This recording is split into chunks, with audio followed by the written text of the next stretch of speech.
অভয়ের বাড়িতে থাকা ছেলেটিকে যখন কেউ খুঁজে পাচ্ছিল না, তখন অভয় ও শ্রদ্ধা খোঁজাখুঁজি করে।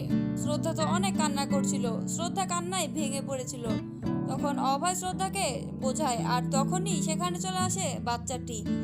বাচ্চাটিকে দেখে অভয় বাচ্চাটিকে জড়িয়ে ধরে আর বলে, বাবা, তোমার কিছু হয়নি তো? তুমি ঠিক আছো তো? তোমাকে নিয়ে আমরা অনেক চিন্তিত হয়ে পড়েছিলাম। তোমার যদি আজ কিছু হয়ে যেত, তাহলে আমরা নিজেকে ক্ষমা করতে পারতাম না। তোমাকে কোথাও যেতে দেব না বাবা। এই কথা বলে অভয় বাচ্চাটিকে জড়িয়ে ধরে, আর শ্রদ্ধা তো বাচ্চাটিকে দেখে অনেক খুশি হয়। অতঃপর অভয়ের মা এসে বাচ্চাটিকে জড়িয়ে ধরে কান্না করে। অভয়ের মাও বাচ্চাটিকে ভালোবেসে ফেলেছিল। তখন শ্রদ্ধা বলে, বেটা চলো, তুমি অনেকক্ষণ থেকে কিছু খাওনি, তুমি তোমার রুমে চলো, তোমাকে এখন খাবার খাওয়াবো। বাচ্চাকে যখন সবাই আদর করছিল, তখন রোশনি তো অনেক রেগে যায়। রোশনি মনে মনে বলে, আমি বাচ্চাটিকে মারার প্ল্যান করেছিলাম, কিন্তু বাচ্চাটিও মরেনি এখনো। এই কথা বলে রোশনি সেখানে দাঁড়িয়ে থাকে এবং তাকিয়ে থাকে বাচ্চাটির দিকে। রোশনি ত্রিপাঠী পরিবারের সবাই বাচ্চাটিকে অনেক ভালোবাসছিল, কিন্তু রোশনি ও কীর্তি বাচ্চাটিকে সহ্য করতে পারছিল না। বাচ্চাটিকে বারবার মারার চেষ্টা করে রোশনি ও কীর্তি, কিন্তু তাদের প্ল্যান সফল হয় না। কীর্তি এসব আদিক্ষেতা সহ্য করতে পারছিল না, তাই কীর্তি বলে, তোমরা বাইরের মেহমানকে নিয়ে এত আদর করছো কেন? বাইরের মেহমান তো 2 দিনের জন্য এসেছে, আদর করে তাকে তার পরিবারের কাছে পাঠিয়ে দাও, তোমরা কেন একে বাড়িতে রেখেছো? তখন অভয় বলে, কীর্তি, তোমার কি সমস্যা? এই বাচ্চা তো ভগবানের পক্ষ থেকে এসেছে, এই বাচ্চাটা আমাদের বাড়িতেই থাকবে। তখন কীর্তি রাগ করছিল, আর শ্রদ্ধা তো আসল রহস্যটা বুঝতে পেরেছিল। শ্রদ্ধা বুঝতে পেরেছিল যে রোশনি এই কাজটি করেছে। শ্রদ্ধা বারবার রোশনির দিকে তাকিয়ে থাকে। রোশনি মনে মনে ভাবে, আমি তো এই বাচ্চাটিকে রাস্তার মধ্যে গাড়ির সামনে রেখে এসেছিলাম, বাচ্চাটি তো মরে যাওয়ার কথা, তাহলে বাচ্চাটি এখানে কিভাবে ফিরল? রোশনিও অবাক হয়ে যায়। শ্রদ্ধা তার রুমে নিয়ে গিয়ে বাচ্চাটিকে বিছানার উপরে বসিয়ে রাখে এবং শ্রদ্ধা বাচ্চার জন্য খাবার নিয়ে আসতে বাইরে যায়। আর তখনই সেখানে আসে রোশনি। রোশনি বাচ্চাটির হাত চেপে ধরে। রোশনি বাচ্চাটিকে বলে, তোকে আমি রাস্তায় রেখে এসেছিলাম, তুই কেন আবার বাড়িতে ফিরে এসেছিস? এইসব কথা যখন রোশনি বাচ্চাটিকে বলছিল, আর তখনই পেছন থেকে শ্রদ্ধা এসে রোশনিকে চড় মারে।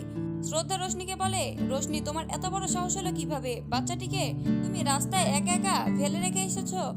তুমি বারবার বাচ্চাটিকে মারার চেষ্টা করছো কেন রোশনি? তুমি যদি আর একবারও ছেলেটিকে মারার চেষ্টা করো, তাহলে আমি তোমাকে ছাড়বো না রোশনি।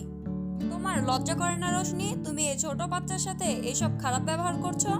ছোট বাচ্চাটাকে তুমি বারবার কেন মারার চেষ্টা করছো রোশনি? তখন রোশনি বলে, তুমি জানো না শ্রদ্ধা, এই বাচ্চাটি আমার মাথা নষ্ট করে দিয়েছে, এই বাচ্চাটিকে তো আমি বাড়ি থেকে বের করে ছাড়বো।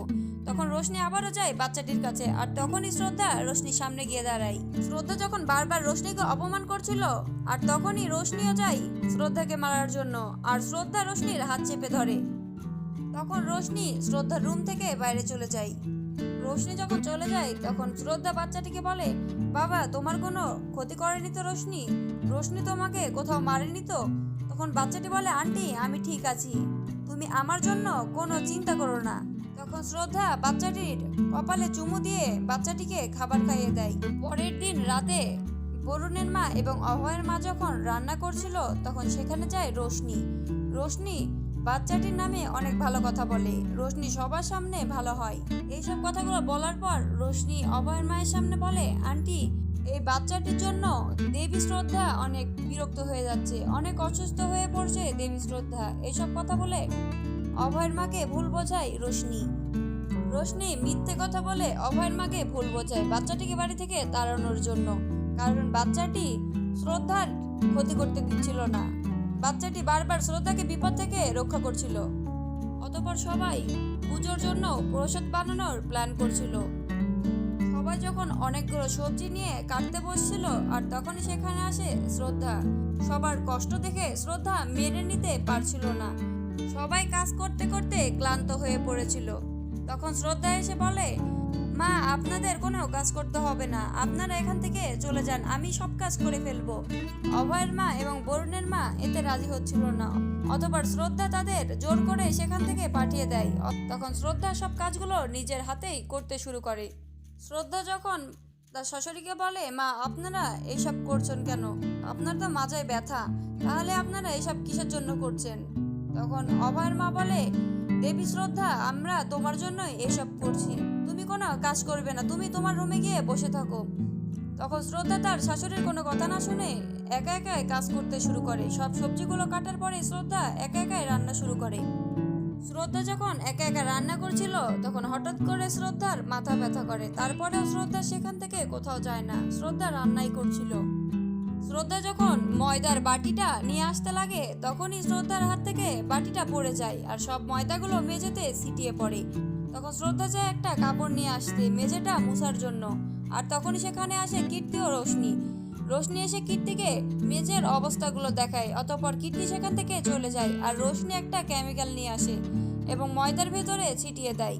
কেমিক্যালটি দেওয়ার পরে রোশনি সেখান থেকে চলে যায়। কেমিক্যালটি ছিটিয়ে দেওয়ার ফলে শ্রদ্ধা যখন ময়দাগুলো তুলতে যাচ্ছিল তখন শ্রদ্ধার মাথা ব্যথা শুরু হয়ে যায়, অসুস্থ হয়ে পড়ে শ্রদ্ধার সব রান্নাগুলো যখন শেষ হয়ে যায় আর তখন শ্রদ্ধা বেশি অসুস্থ হয়ে পড়ে আর শ্রদ্ধা যায় তার রুমে।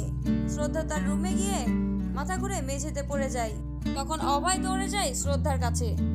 শ্রদ্ধা যখন অসুস্থ হয়ে পড়েছিল তখন রোশনি অভয়ের কাছে আসে ডিভোর্স পেপার নিয়ে। রোশনি ডিভোর্স পেপারে সাইন করতে বলে, কিন্তু অভয় সেটাতে সাইন করে না।